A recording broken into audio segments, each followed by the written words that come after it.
Hello दोस्तों, स्वागत है आप लोगों का फिर से एक बार हमारे यूट्यूब के चैनल। आज हम लोग बात करने वाले हैं ग्रुप डी एग्जामिनेशन को लेके। जैसा कि हम लोग जानते हैं कि 17 अगस्त से आपका एग्जामिनेशन स्टार्ट है। आपके पास लगभग 40 से 45 दिन आपके पास समय है और आपको किस प्रकार से तैयारी करना है, आइए इसके बारे में हम लोग चर्चा करेंगे। कैसे करें ग्रुप डी की तैयारी? 1 महीने बाद, यानी देखा जाए तो लगभग 1 महीने के बाद आपका एग्जामिनेशन स्टार्ट होने वाला है। इस प्रकार से यदि आप लोग पढ़िएगा तो 100% सिलेक्शन होने के आपके चांसेस हैं। सेफ स्कोर क्या होगा, सभी के बारे में हम लोग बात करेंगे। कितनी घंटे पढ़ना चाहिए, कितने हमें मॉक्स देने चाहिए, सभी को मैं आपको बताने वाला हूँ। तो चलिए इस वीडियो को शुरू करेंगे। मैं रोहन आप लोगों का स्वागत करता हूँ और आप लोगों से रिक्वेस्ट करता हूँ कि इस चैनल को आप लोग देखिए और शेयर कीजिए और सब्सक्राइब कीजिए। चलिए, सबसे पहले हम लोग आपका जो सिलेबस है उसको एक बार हम लोग ध्यान से देख लेते हैं, क्योंकि सिलेबस जानना सबसे ज्यादा जरूरी है। सबसे पहले हम लोग जान रहे हैं कि साइंस से आपके 25 क्वेश्चंस आने वाले हैं। मैथ से 25 क्वेश्चन, इंग्लिश से 30 क्वेश्चंस और यदि जनरल अवेयरनेस से कहें तो आपके यहाँ पे 20 मार्क्स आने वाले हैं। 20-20 हर एक क्वेश्चन के लिए आपको 1 मार्क्स दिए जाएंगे। गलत होने पे हम लोग जानते हैं 1/3 आपका नेगेटिव मार्किंग है। 100 क्वेश्चन रहने वाले हैं 100 मार्क्स के लिए। चलिए सबसे पहले हम लोग बात करते हैं कि ये जो आपका मैथ और रीजनिंग है, ये आपके स्कोर बढ़ाने वाले हैं। इस बात का आप लोग ध्यान रखिएगा, क्योंकि मैथ आपके ऐसे आने वाले हैं जो आपसे सब बनेंगे। रीजनिंग भी ऐसे आएंगे जो आपसे सब बनने वाले हैं, लेकिन उसके लिए आपको नंबर ऑफ क्वेश्चंस की प्रैक्टिस करनी होगी। क्या-क्या आपके लिए इंपॉर्टेंट पॉइंट्स, कौन-कौन से इंपॉर्टेंट टॉपिक है, उसके बारे में हम लोग चर्चा करेंगे। यदि बात करें जनरल साइंस से, तो सबसे ज्यादा इंपॉर्टेंट आपके लिए ये हो जाता है, क्योंकि साइंस आपका 25 मार्क्स है। इस बात का आप लोग ध्यान रखिएगा और इस 25 में से तो आप लोग 15 से 20 के बीच में मार्क्स इजिली ला सकते हैं। ठीक है, इस बात का आप लोग ध्यान, और जितना हो सके आप लोग याद रखिएगा, साइंस में आप लोग 20 से 25 की ओर बढ़िए। जितना आप 20 से 25 की ओर बढ़िएगा, आपके चांसेस उतने होते जाएंगे। मैथ और रीजनिंग की बात करें तो यहाँ पे आपके पास 55 मार्क्स हैं। ठीक है, 55 मार्क्स है तो इसमें से आप लोग 45 से ऊपर, यानी 40 से आप लोग एकदम यहाँ से आप लोग यदि बात करें तो 55 की ओर बढ़ते रहिए। यदि इससे कम यदि आप लोग ला रहे हैं तो यहाँ पे आपके चांसेस बहुत ज्यादा कम हो जाते हैं आपके सिलेक्शन होने के। और यदि जनरल अवेयरनेस की बात है तो यहाँ भी आपके 20 क्वेश्चन है। तो जनरल अवेयरनेस में कुछ इस प्रकार के क्वेश्चन होते हैं जो सबसे बनते हैं, कुछ इस प्रकार के क्वेश्चन होते हैं जो कुछ लोगों से बनते हैं, और कुछ ऐसे क्वेश्चन होते हैं जो कि किसी से नहीं बनते। तो करंट अफेयर में से 3 टाइप के क्वेश्चन आने वाले हैं। 4 से 5 क्वेश्चंस यदि आते हैं तो उसमें से 3 आपसे बन जाएगा, 2 किसी से नहीं बनने वाला है। इस बात का आप लोग ध्यान रखिएगा। तो जैसा हम लोग बात करते हैं तो इसमें आप लोग को कम से कम 12 से लेके आपको 18 के तक आपको जाना होगा। यदि इससे कम यदि आप लोग ला रहे हैं जनरल अवेयरनेस में, तब चिंता का विषय है। आप लोग अपनी तैयारी में और ज्यादा धार देना शुरू कर दीजिए। ये तो हम लोग जान लिए कि आपके किस प्रकार से एग्जामिनेशन होने वाले हैं, कहाँ से कहाँ आपको पहुंचने वाले हैं। तो चलिए सबसे पहले यदि बात करते हैं तो मैथ्स में आपके लिए इंपॉर्टेंट टॉपिक्स क्या-क्या हो सकते हैं, जहाँ से क्वेश्चंस आपको देखने को मिलेंगे। जैसा कि हमने एनटीपीसी में देखा था, यहाँ से जियोमेट्री के क्वेश्चंस आ रहे थे, तो आपको जियोमेट्री के क्वेश्चंस करने होंगे। जियोमेट्री के कुछ वो जो बेसिक क्वेश्चंस होते हैं उन सबको भी आप लोग कर लीजिएगा, तो आपको अच्छा खासा स्कोर देखने को मिलेगा। यानी बेसिक टू मॉडरेट आपको यहाँ पे जियोमेट्री से क्वेश्चन करना है। ज्यादा हार्ड क्वेश्चन जो अप लेवल का होता है वो आपको नहीं करना है। याद रखिएगा, टाइम एंड वर्क से, टाइम एंड डिस्टेंस से, यहाँ पे आपके जो लेंथी क्वेश्चन है उस टाइप के क्वेश्चन आ रहे हैं। इसमें कैलकुलेशन थोड़ा ज्यादा है लेकिन क्वेश्चन बन जाते हैं, इसमें भी कोई दो राय नहीं है। आप लोग याद रखिएगा, यहाँ वर्क एंड टाइम से, वर्क एंड डिस्टेंस से जो भी लेंथी टाइप के क्वेश्चन रहते हैं उससे क्वेश्चन आपको देखने को मिलेंगे। तो इसलिए टाइम एंड वर्क और टाइम एंड डिस्टेंस को भी आपको अच्छा खासा यहाँ पे आपको ध्यान देना चाहिए। उसके बाद सीआईएसआई की बात करें तो जैसा हमने एनटीपीसी में देखा, यहाँ पे जो क्वेश्चन आ रहे थे वो आपका नॉर्मल नहीं आ रहा था कि 2 साल के लिए आ गया, 3 साल के लिए आ गया, नहीं। इसमें किस प्रकार से क्वेश्चन आ रहे थे, तो हाफ ईयरली आ रहा था, ठीक है, 6 माही आ रहा था, उसके बाद 3 माही आ रहा था। इस प्रकार के क्वेश्चन आ रहे थे, और उसमें भी मंथ आपके किस प्रकार से रह रहे थे, तो 16 मंथ, ठीक है, 9 मंथ, 8 मंथ, इस प्रकार के आपके क्वेश्चंस देखने को मिल रहे थे। तो इस प्रकार के जो जितने भी क्वेश्चन है सीआई के वो आप लोग देख लीजिएगा, एसआई के क्वेश्चंस भी आप लोग देख लीजिएगा, क्योंकि जितना नंबर ऑफ क्वेश्चंस आपका प्रैक्टिस रहेगा उतना ही आपके लिए बेहतरीन होने वाला है।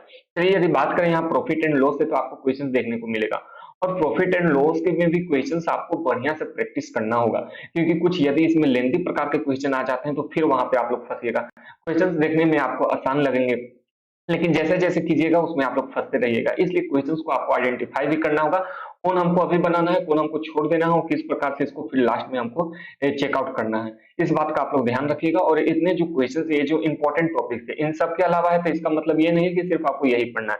इस पे आपको अच्छा खासा ध्यान देना है। इसके अलावा जितने भी टॉपिक हैं, उन सब पे आपको तैयारी तो उसका भी करना ही पड़ेगा। ठीक है, चलिए इतनी बातें आप लोग को समझ में आ गई होगी मैथ की।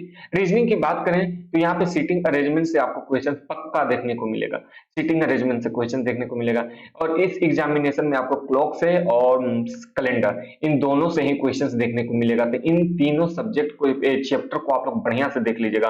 और सिम्बोल्स में से जो क्वेश्चंस आते हैं, वेन डायग्राम वाले जो क्वेश्चंस आते हैं कि कुछ फल काले हैं तो कुछ फल मीठे हैं, इस प्रकार के जो क्वेश्चंस आते हैं इन सभी पर आप लोग को एक अच्छा खासा कमांड होना चाहिए। इस बात का आप लोग ध्यान रखिएगा और बढ़िया से तैयारी कीजिए। चलिए इतना आप लोग को समझ में आ गया होगा, रीजनिंग में आपके ये चैप्टर इंपॉर्टेंट होने वाले हैं। बात करते हैं साइंस में।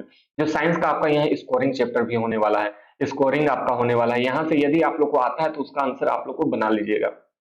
चलिए ग्रुप डी के सिलेबस में सीधा सीधा कहा कि लेवल 10 के लेवल आपके जो भी क्लास 10 के लेवल का क्वेश्चन है वो यहाँ पे आपको क्वेश्चन देखने को मिलेगा। Physics, chemistry, science, life science, जिसमें आपका बायोलॉजी भी आ जाता है, एनवायरमेंट भी आ जाता है, इसका भी ध्यान रखिएगा। यदि हम लोग टॉपिक वाइज देखें तो यहाँ पे यदि हम लोग टॉपिक वाइज देखते हैं तो यहाँ पे जो फिजिक्स से क्वेश्चन आपको 7 से 8 क्वेश्चन, केमिस्ट्री से 9 से 10 क्वेश्चन और बायोलॉजी से 6 से 7 क्वेश्चन। यदि पिछला ग्रुप डी की बात करें तो यहाँ पे हम लोग 12 से लेकर 13 क्वेश्चन तक केमिस्ट्री के देखने को मिल रहे थे। केमिस्ट्री में भी सबसे ज्यादा इंपॉर्टेंट टॉपिक्स में था आपका एटॉमिक स्ट्रक्चर और लेकर पीरियोडिक टेबल से 3 से 4 क्वेश्चंस डायरेक्ट आपके एग्जाम में आ रहे थे। फिजिक्स से आपके जो लाइट के क्वेश्चन होते हैं उन सब पर आपको ध्यान देना होगा। आइए जानते हैं एक एक करके सभी के बारे में। यदि फिजिक्स के बारे में तो बात करें तो फिजिक्स में आपको कौन कौन से चैप्टर पढ़ने होंगे। यदि फिजिक्स के बारे में बात करें तो यहाँ से तो आपको लाइट का चैप्टर ध्यान देना ही होगा। लाइट में जो आपके मिरर वाले क्वेश्चन होते हैं वो सारे आपको ध्यान देने होंगे। जैसे मिरर में जो क्वेश्चंस आ जाते हैं हमारे पास कि इसको यदि कोई ऑब्जेक्ट है वो फोकस से यहाँ फोकस पे रखा जाएगा तो उसका जो इमेज है कैसा बनेगा। कनकेव, कन्वेक्स, लेंस जितने भी होते हैं वो सभी आपको मालूम होना चाहिए। उसी के साथ साथ यदि हम लोग बात करें तो स्पीड एंड वेलोसिटी से जो क्वेश्चंस हैं वो आपको यहाँ पे होने चाहिए। उसी के साथ साथ आपके इलेक्ट्रिसिटी से जो क्वेश्चंस आते हैं उन सभी चैप्टर का आपका अच्छा खासा कमांड होना चाहिए। वर्क, पावर एंड एनर्जी से जो क्वेश्चन आते हैं उन सब पे आपका ध्यान अच्छा खासा होना चाहिए, आपका पकड़ होना चाहिए। इन सभी क्वेश्चंस की आप लोग बढ़िया से प्रैक्टिस कीजिए और जितना हो सके आप लोग मॉक पे ज्यादा ध्यान दीजिएगा। ठीक है, इतनी बातें आप लोग को समझ में आ गई होगी। फिजिक्स में ये चैप्टर जो है वो आप लोग ध्यान से देखिएगा। तो लगभग यदि बात करें तो इन्हीं सब से आपका लगभग 60 से 70% क्वेश्चन आपके फिजिक्स में यहीं से आ जाने वाले हैं। चलिए यदि बात करें केमिस्ट्री में तो केमिस्ट्री में सबसे इंपॉर्टेंट जो मैं आपको बताने वाला हूँ इस पे आप लोग ध्यान रखिएगा, पीरियोडिक टेबल। ठीक है, पीरियोडिक टेबल आपको एकदम बढ़िया से आपको कंठस्थ होने चाहिए। पूरा पीरियोडिक टेबल नहीं याद रखना है, 30 तक आपके जो भी एलिमेंट होते हैं उसको ध्यान में रख लीजिएगा। उसके अलावा जो इंपॉर्टेंट है जैसे Hg का क्या होता है, उसी के साथ साथ बात करें तो आपका सिल्वर का क्या होता है, उसी के साथ साथ जो सोना होता है उसका एटॉमिक मास क्या होता है, एटॉमिक नंबर क्या होता है, ये सभी मालूम आपको होना चाहिए।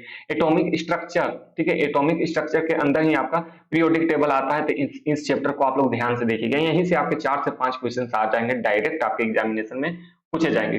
यदि केमिस्ट्री के इसके अलावा यदि बात करें तो इन सब के अलावा जो क्वेश्चन है जैसे एसिड से याद रखिएगा। एसिड में यदि हाइड्रोजन एसिड और हाइड्रोजन मिलते हैं तो कौन सा गैस निकलती है।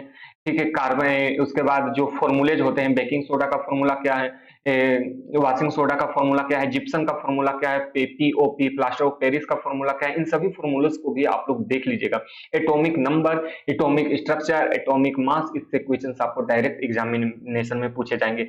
एसिड, बेस और मेटल, नन मेटल, ये सारे आपके इंपॉर्टेंट क्वेश्चंस होने वाले हैं। इन सभी को आप लोग एक बार जरूर से जरूर चेकआउट कीजिएगा। चलिए बायोलॉजी में बात करें तो बायोलॉजी में देखिए, बायोलॉजी आपका 2 पार्ट में डिवाइडेड है। सबसे पहला बात है प्लांट किंगडम, ठीक है, प्लांट से रिलेटेड क्वेश्चन देखने को मिलेगा। और दूसरा आपका मिलने वाला है किससे, एनिमल से। ठीक है, एनिमल से क्वेश्चन देखने को मिलेगा। और तीसरा यदि बात करें तो इन्वायरमेंट में आपका यहीं से और कुछ करंट, दोनों मिला के आपका इन्वायरमेंट हो जाएगा यहाँ पे।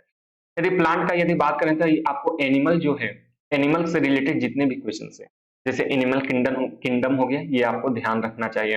जो ह्यूमन का ये रहता है, किस प्रकार से उनके ऑर्गन काम करते हैं, ये सभी आपको मालूम होना चाहिए। यदि एनिमल्स की बात करें तो यहाँ पे लगभग आपको 90 से 100% इसको आप लोग कंप्लीट कर लीजिएगा, क्योंकि क्वेश्चन ज्यादा इसी सेक्शन से आने वाले हैं। और प्लांट वाले में यदि आप लोग कुछ भी छोड़ना चाहें तो आपको इसको कम से कम आपको 60 से लेकर 70% तक आप लोग मिनिमम कर ही लीजिएगा। जितना ज्यादा हो सके वो तो बढ़िया बात है, लेकिन मिनिमम आपका इतना होना चाहिए 60 से 70%। यदि इससे आप लोग कम कीजिएगा तो चांसेस जो हैं आपके कम होते जाएंगे, इस बात का याद रखिएगा। और इन्वायरमेंट से तो आपका लगभग करंट में और ये जियोग्राफी हो गया, इन्वायरमेंट से क्या हो जाएगा आपके जियोग्राफी में मिला के बायो से मिला के और साथ में जो करंट्स हैं उससे मिला के आपके जो एनवायरनमेंट के क्वेश्चन है वो कंप्लीट हो जाने वाला है। ठीक है, एनवायरनमेंट में भी वही हो जाएगा कि पोल्यूशन के लिए से रिलेटेड पूछेगा और भी जो क्वेश्चंस होते हैं इस सब के बारे में क्वेश्चन पूछने वाला है। बात करें जनरल अवेयरनेस से, जो कि आपका यहाँ पे यदि बात करें तो ये आपका 30 मार्क्स का है। तो जब 20 मार्क्स में है तो इससे क्वेश्चन आपके क्या क्या पूछने वाले हैं। साइंस टेक्नोलॉजी से क्वेश्चन यहाँ से आपके आएंगे, स्पोर्ट्स से, कल्चर से, पर्सनालिटी से, इकोनॉमिक, पॉलिटी और जो अदर सब्जेक्ट होते हैं इंपॉर्टेंट, उससे यहाँ पे क्वेश्चन देखने को मिलेंगे। चलिए टेबल वाइज यहाँ पे देख लेते हैं क्या क्या क्वेश्चन आपको देखने को मिलेंगे। स्पोर्ट्स से आपके 2 से 3 क्वेश्चन देखने को मिलेंगे जो हर एग्जामिनेशन में देखने को मिलते हैं। इस बार हमने देखा है कि एनटीपीसी में भी आपका इकोनॉमिक्स से अच्छा खासा क्वेश्चन पूछा जा रहा था। तो इकोनॉमिक्स पर भी पहले तो सभी हम भी कहते थे इकोनॉमिक्स पे उतना ध्यान देने की जरूरत नहीं है, लेकिन जो इंपॉर्टेंट इंपॉर्टेंट टर्म्स होते हैं जैसे कि आपका जीडीपी हो गया, नेट ग्रोथ रेट हो गया, उसके बाद एनपीए हो गया, इन सभी के बारे में आपको मालूम होना चाहिए। जो आरबीआई का रेपो रेट रहता है उसके बारे में आपको ध्यान रहना चाहिए। उसके साथ साथ अपॉइंटमेंट चेयरमैन और उसी के साथ सीईओ से आपके 1 से 2 क्वेश्चन देखने को मिलेंगे। करंट अफेयर से 8 से 9 क्वेश्चन आपको देखने को मिलेंगे। तो याद रखिएगा इसमें 3 टाइप का होता है, जो एक है जो सबसे बन जाएगा। यदि दूसरे की बात करें तो यहाँ पे आपका यदि आप कुछ पढ़े रहेंगे करंट अफेयर्स तो आपसे बन जाएगा, और तीसरे उस प्रकार के क्वेश्चन होते हैं जो किसी से नहीं बनते। इस बात का आप लोग ध्यान रखिएगा। तो आप लोग इन दोनों को इन तैयार कीजिए। यदि बात करें तो 1 से 2 क्वेश्चन जो इसमें रहेंगे करंट अफेयर के वो किसी से नहीं बनने वाले हैं। जो ऐसा कि मैंने पहले ही आपको बता दिया था। जियोग्राफी से 2 से 3 क्वेश्चन देखने को मिलेंगे। हिस्ट्री से आपके 2 से 3 क्वेश्चन देखने को मिलेंगे, और मिलेनियस कहें तो 4 से 5 क्वेश्चन आपको देखने को मिलेंगे। इन सारे इंपॉर्टेंट टॉपिक्स को आप लोग एकदम ध्यान से देखिएगा और पढ़िएगा। अब चलिए अब बात आता है कि कितने मॉक्स करें, कितने घंटे पढ़ें उसके बारे में। यदि मॉक्स की बात करें तो आपको कम से कम 2 से 3 मॉक्स, 3 मॉक्स तो नहीं ही हो पाएगा, कम से कम 2 मॉक्स आपको लगाना है। चाहे आप लोग ऑनलाइन लगाइए या ऑफलाइन लगाइए। ठीक है, ऑन ऑफलाइन ये आपके ऊपर डिपेंड है, या फिर आपके पास ऑनलाइन सब्सक्रिप्शन है तो ऑनलाइन आप लोग लगाइए, ऑफलाइन है तो आप लोग ऑफलाइन लगाइए। बुक्स ले आए हैं, घर में बैठे हुए हैं, लगा रहे हैं। इसमें यदि हम लोग देखें तो 1.5 घंटा, यदि 2 को ही मान के चलते हैं तो 1.5 घंटा आपका इसमें लगने वाले हैं, तो 1.5 आपका 3 घंटा हो गया। ठीक है, 3 घंटा में कहा जाता है 3 घंटा एग्जाम में आपने मॉक्स दिया है तो आपको 3 घंटा उसको एनालिस करने में भी आपको टाइम लगाना पड़ेगा। उसको देखना पड़ेगा कौन से क्वेश्चन आपसे बन रहे हैं, कौन से क्वेश्चन आपसे नहीं बन रहे हैं। तो 3 घंटा तो उतना नहीं लगाइएगा, जितने क्वेश्चन छूटे रहेंगे तो मान लिए 2 घंटा, 5 घंटा आपका इसी तरह हो जाता। और कम से कम आपको 3 घंटा आपको यहाँ पे याद रखिएगा, 3 घंटा कम से कम आपको यहाँ सेल्फ स्टडी देना होगा। और उसके बाद बात करें तो 2 घंटे आपके जो भी चैप्टर कंप्लीट नहीं है उसको आपको देना होगा, जहां से क्वेश्चंस पूछे जा रहे हैं, जो जो इंपॉर्टेंट पॉइंट्स है उस पर भी आपको यहाँ पे क्वेश्चन पे ध्यान देना पड़ेगा। यानी टोटल देखा जाए तो 10 घंटा, 10 घंटा आप लोग कर सकते हैं तो बढ़िया बात है, नहीं कर सकते हैं क्योंकि 10 घंटा कोई नहीं पढ़ सकता। ठीक है, ये बात हम भी मानते हैं कि सब लोग 10 घंटा नहीं पढ़ सकता। तो याद रखिएगा कम से कम आपको 6 से 8, 6 से 10, इसके कम कीजिएगा तब उतना ही आपके चांसेस कम होते जाएंगे एग्जामिनेशन में आपके क्वालिफाई होने के। क्योंकि 1 महीना समय बचा है, आपने कुछ तैयारी नहीं की है तो आपको 10 घंटा पढ़ना ही पड़ेगा। यदि आपकी तैयारियां अच्छी हैं, मॉक्स में आपके कम नंबर आ रहे हैं, जैसे 40 हो गया, 50 हो गया, इसके आसपास आ रहे हैं, तो आपको 8 घंटा मिनिमम पढ़ना होगा। और जिनकी अच्छी खासी तैयारियां हो गई हैं, जिनकी 70 प्लस मार्क्स जा रहे हैं, तो वो यदि 6 से 5 घंटा भी पढ़ते हैं तो उनका कवर हो जाएगा। ये आपकी तैयारी के अनुसार है। आपने शुरू से नहीं पढ़ा तो अब तो लास्ट मोमेंट में आपको यहाँ पे उतना आपको जो टाइम पीछे गवाए हैं उन सभी को यहाँ पे जोड़ना होगा।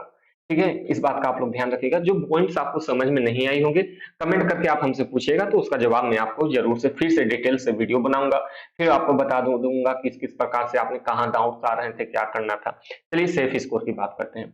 सेफ स्कोर, सेफ स्कोर की बात करें, एनटीपीसी में मैंने कहा था कि जितना हो सके आप लोग 100 प्लस के पास जाइएगा। तो बहुत लोगों ने कहा 100% बेवकूफ बना रहा हूं, 100% किसी का नहीं, 100 प्लस किसी का नहीं आने वाला। 100% मैं भी जानता हूं किसी का नहीं आने वाला है, किसी का भी 100 प्लस नहीं आने वाला है। लेकिन यदि हम 100 की सोच के चलेंगे तो ही हमारा 80 आने वाला है, 75 आने वाला है। यदि 100 से कम सोच के चलिएगा, जिन लोगों ने 70 सोचा होगा उनका 50-55 से ज्यादा मार्क्स नहीं आया होगा।